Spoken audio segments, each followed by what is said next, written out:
Okay, ito naman yung lamb chops mga kabutcher. Ganda yan. May single-single din yan.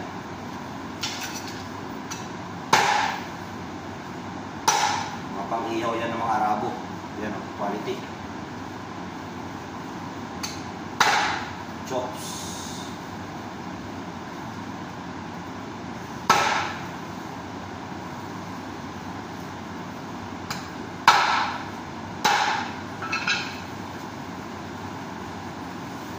Pakita mo pare, pamalapitan. Yan, ganyan ang itsura. Ganda. Sirat. Sirat. Okay rin ito Brad, pero dapat ito, marinate mo muna ng mga 10 hours, 8 hours para yung karne niya lumambot. Kasi ito, hindi maganda yung quality ng karne nito pare. Medyo matigas yung karne nito pare. Lumapot yung Tsaka kailangan is slow fire. Yan, ganyan ang lamb chops dito mga kabutcher. Lamb chops ng Somalia to, fresh.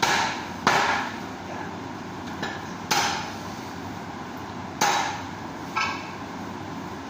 Ganyan lang ang pag-iiwa niya. Yan, pakita mo pare. Yan, okay. Sarado mo na.